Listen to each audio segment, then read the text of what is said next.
For every one book I finish, I add 5 more to my TBR. There's just so many good books to read.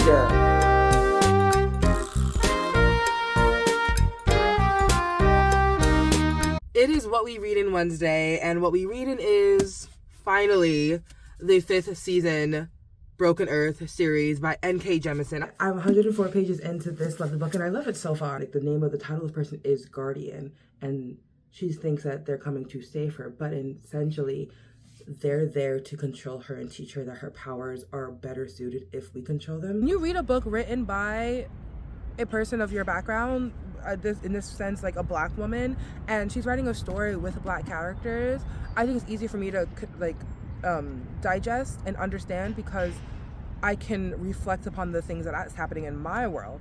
Okay, it's gonna land on a cliffhanger, which is fine because we have a second book. But the fact that I have a second book is a lifesaver, because if I had to finish this on this cliffhanger, the world would have heard my wrath.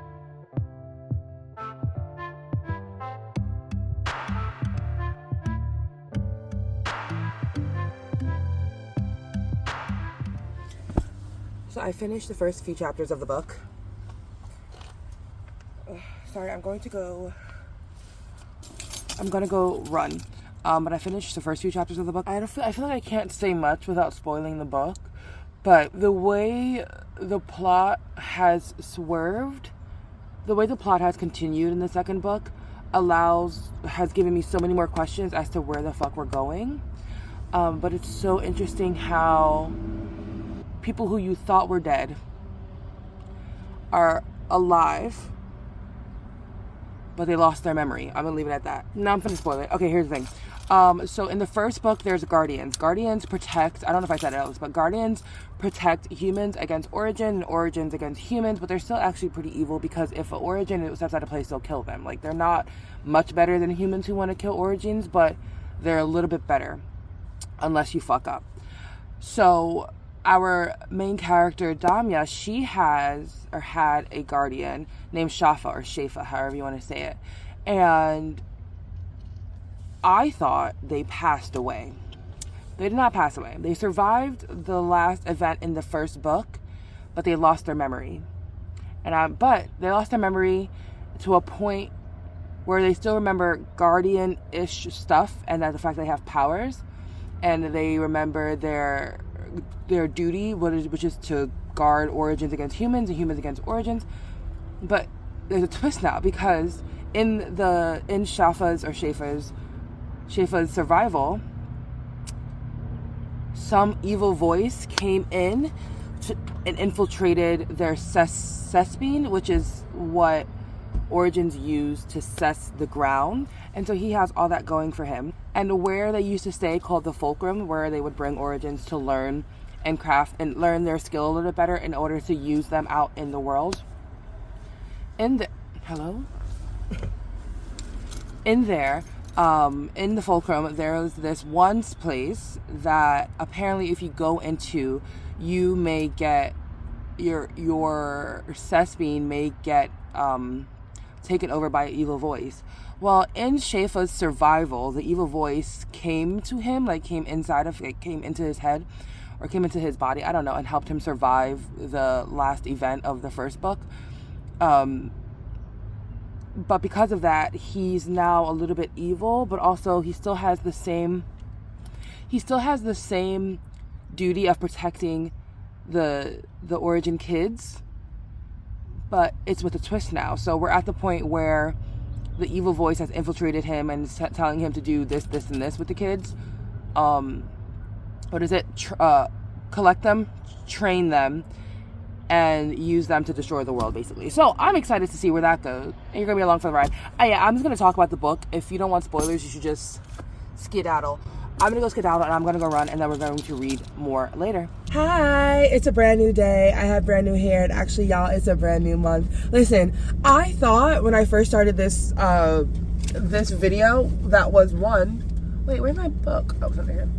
When I first started reading this series, I thought I would have done in about 2 weeks. It's been 2 months. And the only reason that is because I decided to take on so much more stuff, whether it's in my personal creative life or in my work creative life or just in life in general, and then I also travel a little bit, and this wasn't the priority because I need to sit. Also, the bookmark at this point is a JLab manual.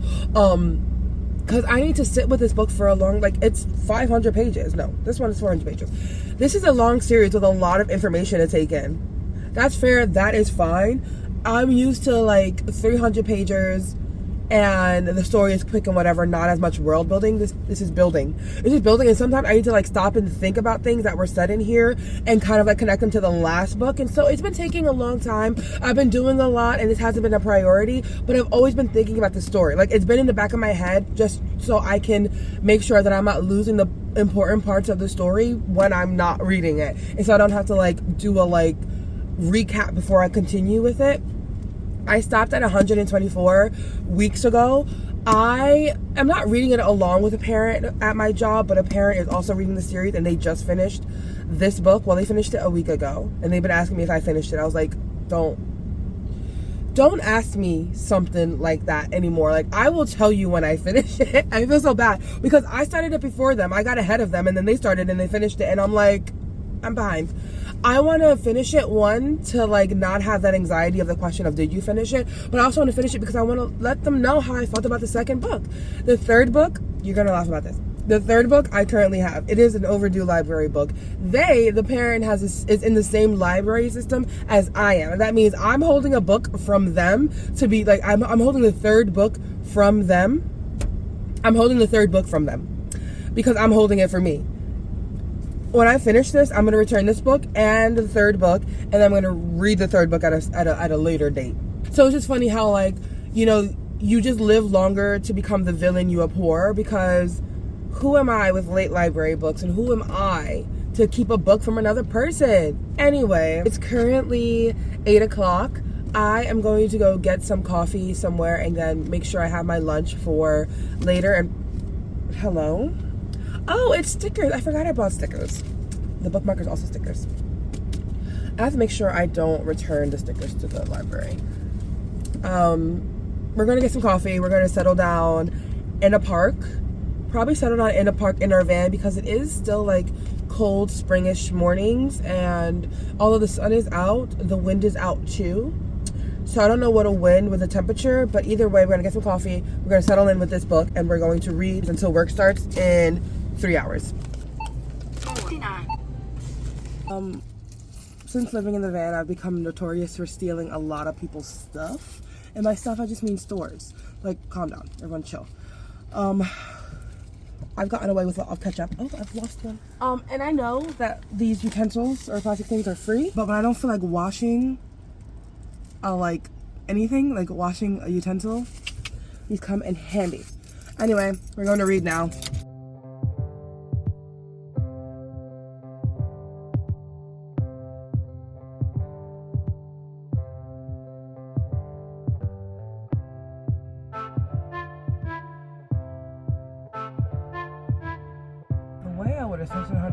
The way I would snitch on my own dad to be like, he killed my...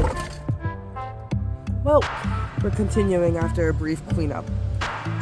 That was annoying. Hello?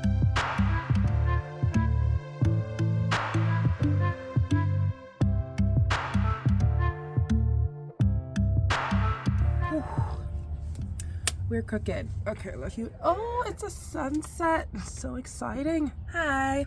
It has been many hours because I had to go to work, but I got to page 174 in this book, so that means started at 124. I read 50 pages in 2 hours.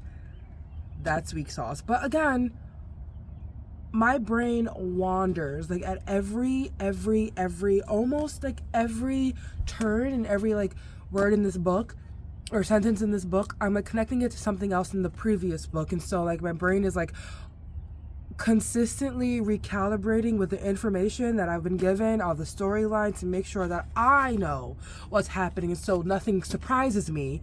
But it fell. It doesn't work. I am loving it so far. Honestly, before my coffee spilled, I cackled at like what's happening. So let me recap you, because I don't know how much I've said before. The first book takes us on a journey with 3 different characters taking different journeys on either their way to find a lost daughter that's been taken, or on their way to a mission that was given to them by a group of people called the Fulcrum, which is a group of people who covet, train, or kill, but control Origins. And Origins are people who have powers of moving the ground. Basically, earthbenders, but more detailed. Like, you know how on earthbenders they can only like literally bend the earth? Well, these people, they can bend like other elements within the earth, like more detailed. Like Toph did with metal. Anything from the earth, they can fuck it up. Anyway, we're at the part where our main character, Isun, from the previous book, is at this new calm during one of the shatterings, like one of the earth breakings, one of the seasons where the earth is trying to redo itself after an origin went in and ripped the core out. In the first book, there wasn't much about the origin history.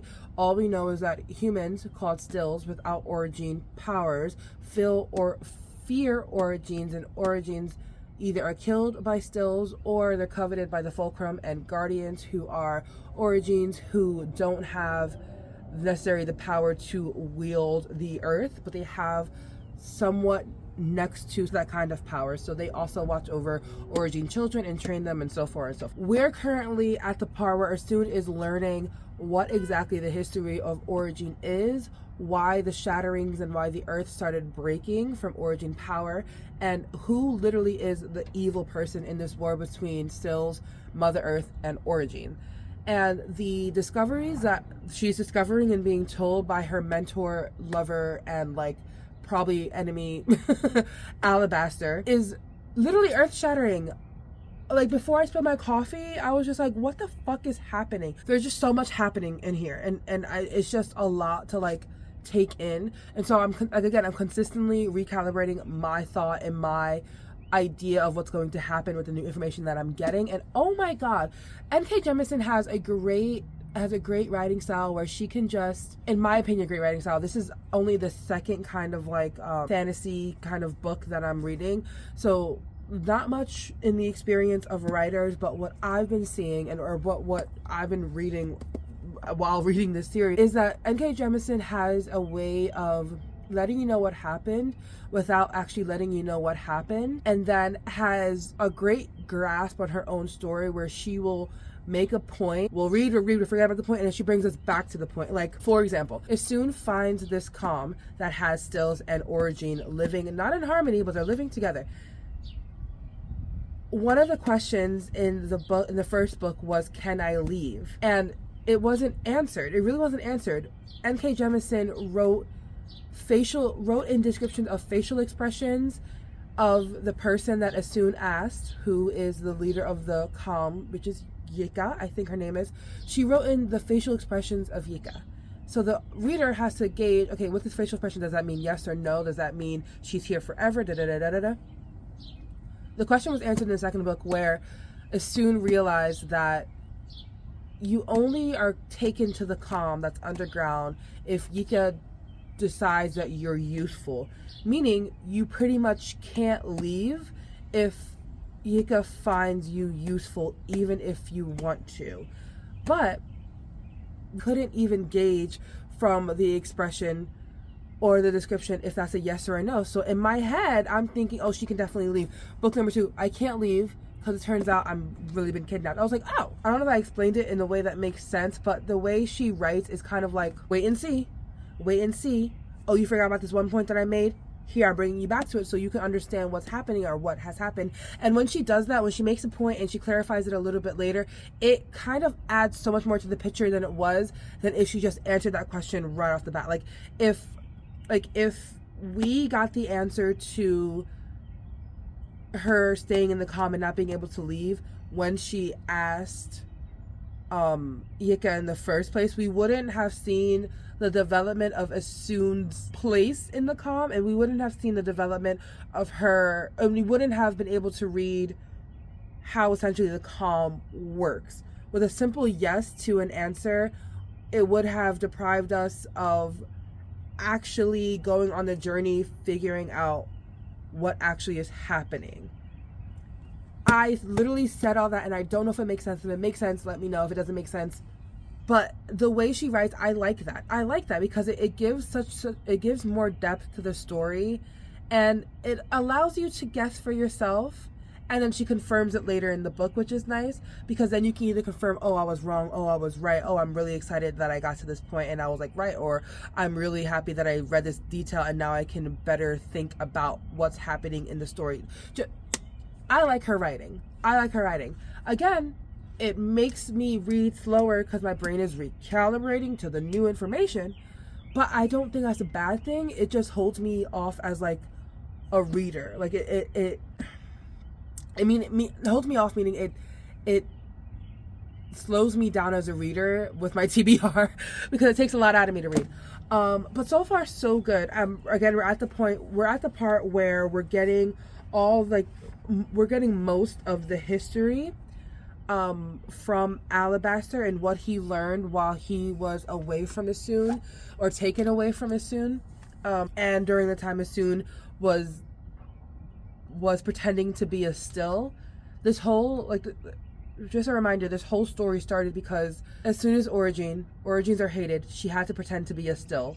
She had 2 kids with a still ass man, and one day when the earth was broken by an origin person, a very strong person broke the earth and the season started. A season meaning when the earth is shattering and trying to fix itself. One day when that happened, her 2 children who are origin children cannot control their power.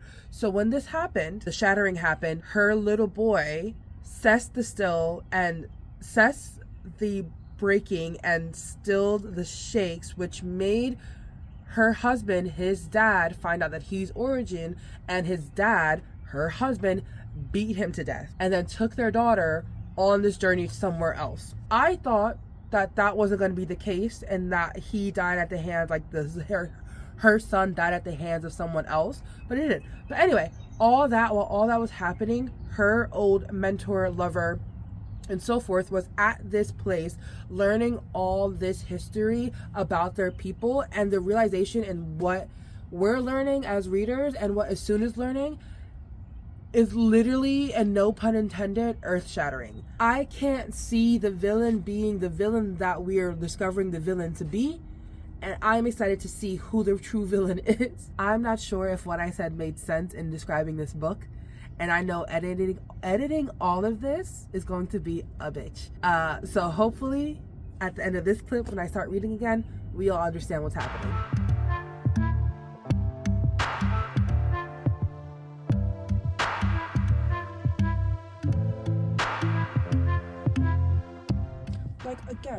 Again, one of the points that the 3 characters from the last book make is that guardians always are smiling.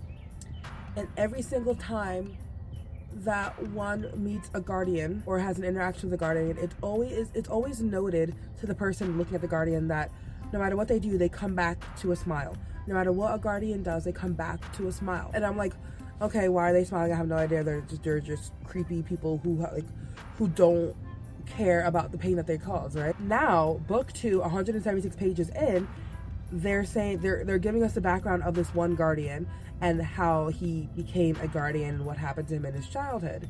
And the reason why they smile is they keep saying smiling releases endorphins. Endorphins ease pain. Guardians are always in pain because of a surgery that they had when they were little.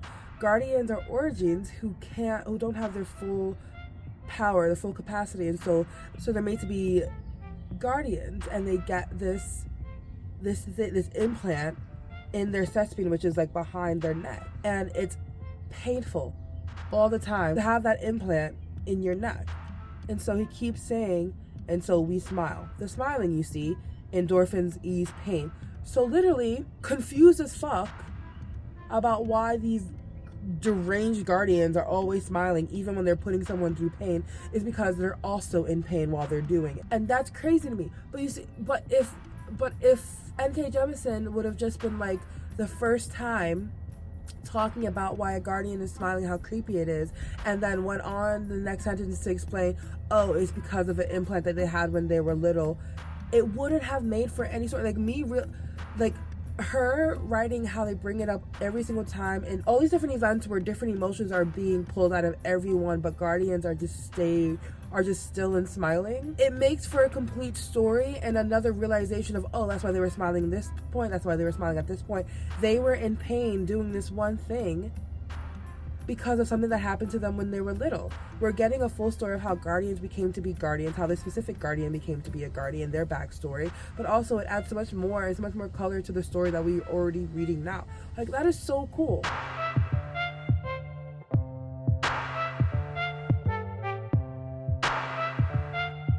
Oh, that's who they let go.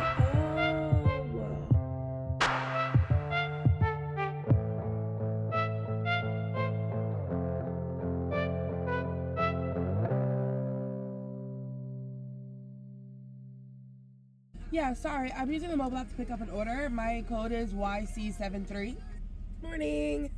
It's a brand new day.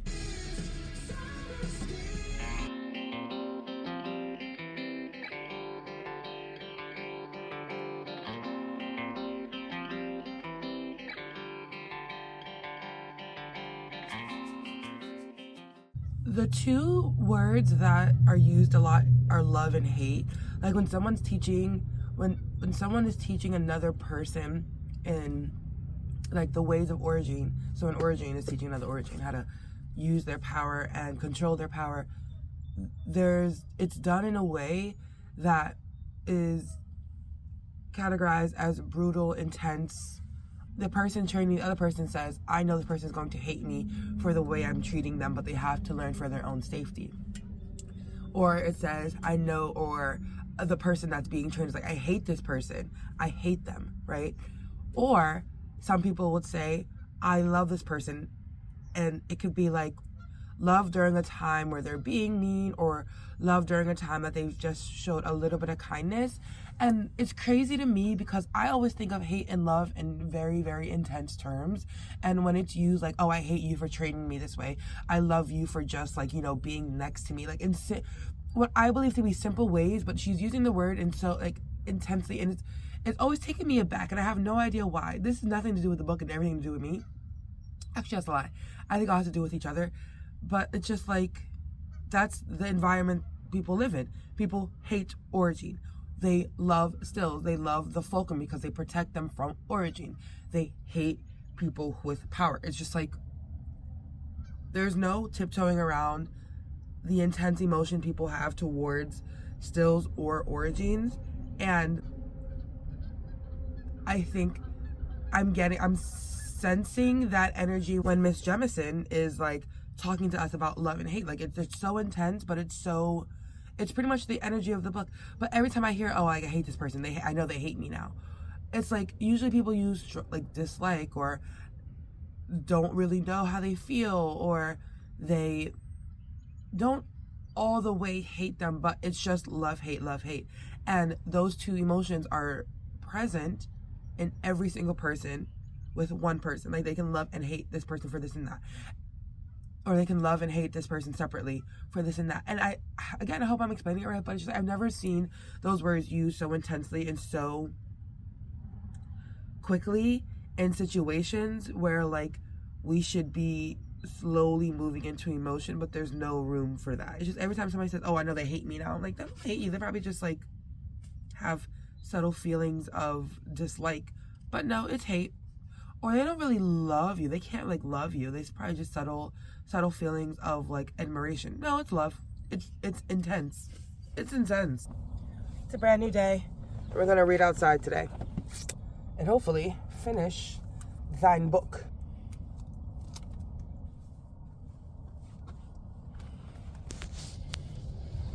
We're currently in Burlington. This is where we slept last night.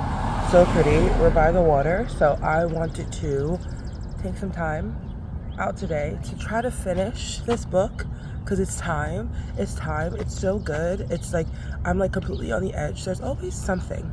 Always something is happening, which fair. That's the book. But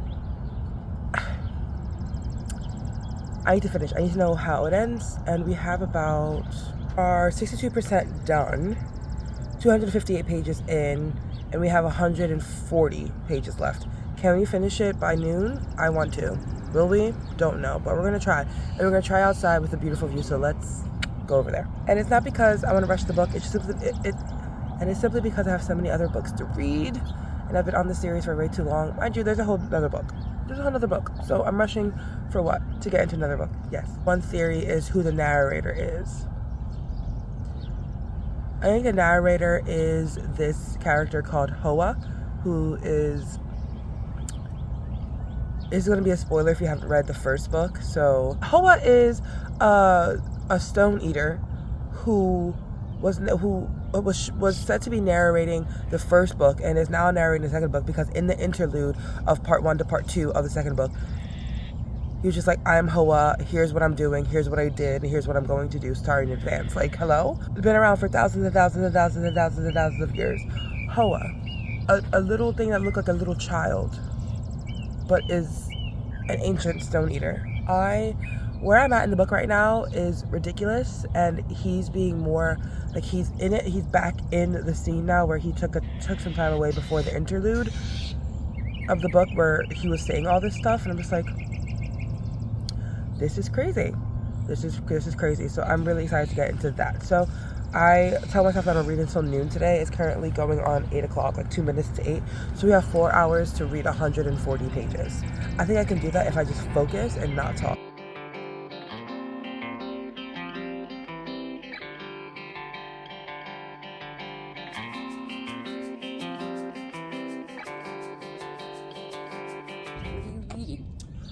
I'm reading a fantasy series called, the fantasy series is fantasy? this season. Yeah. And I don't have no imagination. I can't do it. It's a lot. I've only read a couple, so it's a lot to get into. It definitely takes longer to like get through, but I like it. Because our new book for book club is Deep Woods. Deep Woods by whom? Oh, I'm just. No, you're good. I like reading reading recommendations, so I would just look it up. Deep Woods? Deep Woods, yeah. It was like, oh, this is not going to work for me. I can't even get up the first page. What are they talking about? Oh my God. Thank you, you too.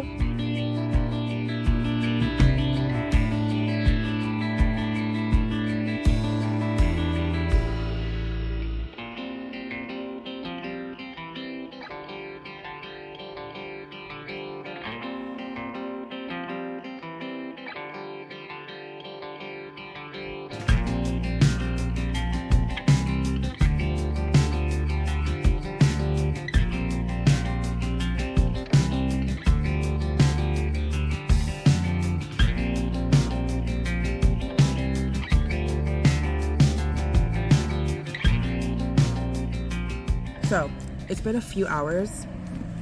When did I finish this? Around 2? It's currently, okay. I finished this around 2 o'clock. It's currently 6. It made me cry. It made me go into a little bit of childhood trauma, and it made me think about my own mother-daughter relationship, because here is how it ended. As soon, our main character coming into a power that is beyond anything that she's done before, even beyond her tutor and lover, Alabaster. On the other side of that, this second book, the whole journey started with her going to find her daughter, and we finally find or see what her daughter has been going through with her dad who took her away. I knew at some point that it would come to a mother-daughter off. We are going to see how the power that Nisun has found within herself and with her origin powers and her mother and her newfound power, how that is going to come ahead in the third book.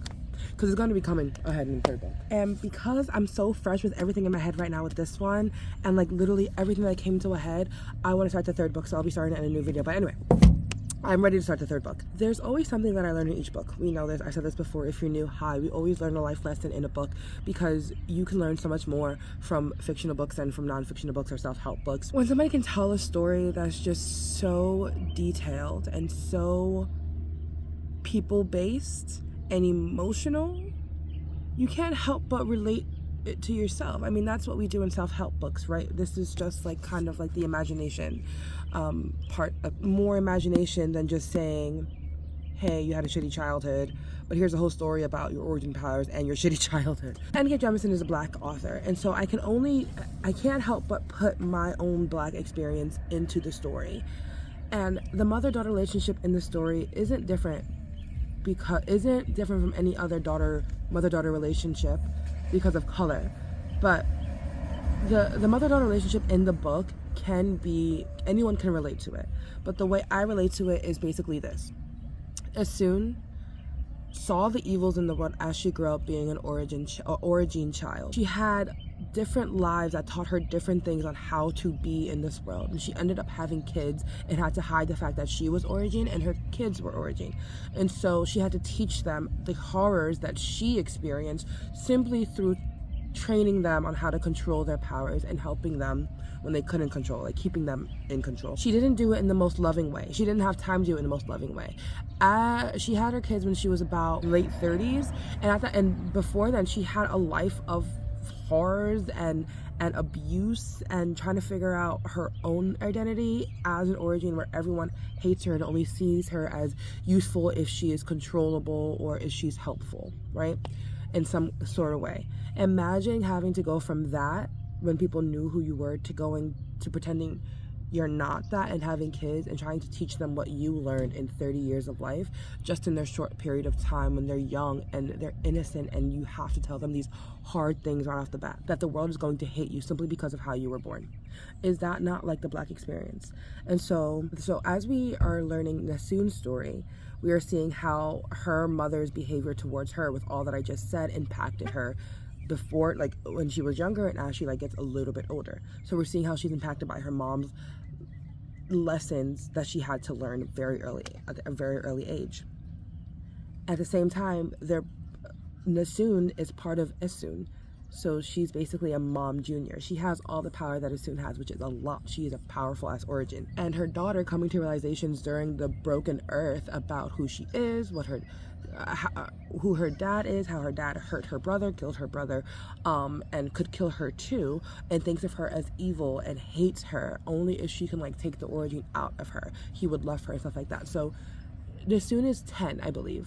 Imagine going through all of that just as a 10-year-old and then coming into different parts of life with only limited information and then finding out more information, putting the pieces together about your mom and your dad, who you are in the world, your brother who was killed by your dad in this world, the people that you found who are also origin children, the guardians that you found who are here to protect you but used to be guardians of the fulcrum and they hated you as well. Imagine going through all that as a 10-year-old and then dealing with how you were parented and having this immaculate power. And as we see Nesun goes through all this, we see parts of Esun seeing how she should have apologized to her daughter and her son, how she should have been a little bit softer with them, but no, she couldn't be softer, wanting to apologize, regretting how she raised her daughter. And now, again, with these newfound powers on both sides and a newfound look at the world on both sides, both mom and daughter, how they're going to come together for their the same kind of intention.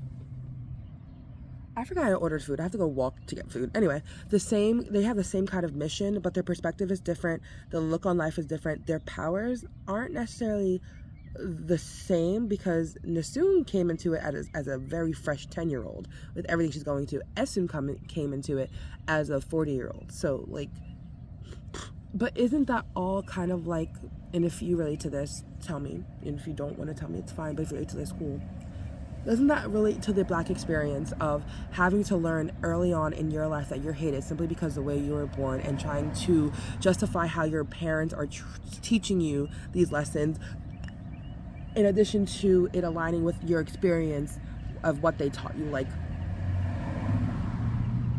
First realizing how much people actually hate Black people, that experience when you were younger. I feel every Black person can pinpoint the moment that they realized that Black was bad or people saw Black as bad. And my parents tried teaching me this. My mom tried teaching me this as well. She tried teaching me the evils of the world, whether it be because I'm Black or because I'm a woman, and she didn't do it in the most softest way.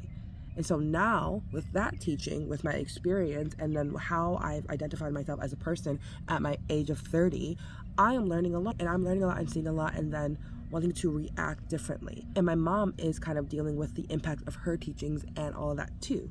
So I can relate to Nisun and Isun because that's kind of like the relationship I have with my parents, or a lot of black people have with their parents, of, again, them teaching them that it's going to be a rough world for you because of how you were born. Not your fault, but that's how people view you, just simply because of the color of your skin. Simply because you have a power that you were born with that you had no choice in the matter. So all that I can relate to just because of like the black experience and being a woman. And it's nice, and it was cool to read it as a story of having like, of the characters having immaculate power and trying to find themselves in that power and in the world that hates them. My personal life aside in story, the war that's about to ensue in this world is going to be fucking epic because I don't know who to trust. I don't know who's going to win. I truly don't know who's rooting for what team. Apparently there's 3 enemies. There's the evil Earth, there's the origins, and then there are the Stone Eaters. I'm not really sure who has the best intentions, and that's like killing me. So all of that, like, one side claimed Esun and one side claimed Nisun, and the other side is just Willy Wonky all up in the air. Like, we don't know what they're doing. I'm confused. I'm excited. I'm also scared. But I really want to know how it ends, so I'm going to go read the 3rd book starting tomorrow because we're going to chill today. I have food to go get, so I'm going to go get that now. Altogether, though, another 5-star book. I rated the first one 5 stars. I rated this one 5 stars. The way it just keeps grabbing me, and I keep being surprised, and I keep just wanting more. And also, when I can put things together before she tells me, I feel great. And so this has been so good. I have no thoughts on what is going to happen, but I'm excited to see it. I think at the end of the series, Esun might die for the sake of her daughter. Is that not what happens at the end of almost all books? But that's the end of this book. If you like this video, then like the video. If you also read this, comment your thoughts about it below. If I spoiled anything for you, that is literally your fault because you made it to this entire video. Every time I told you there were spoilers, like I told you at some point to not look at this video, so it's not my fault. Don't blame me. I love you. I am grateful for you, and I will see you in the next story. Bye.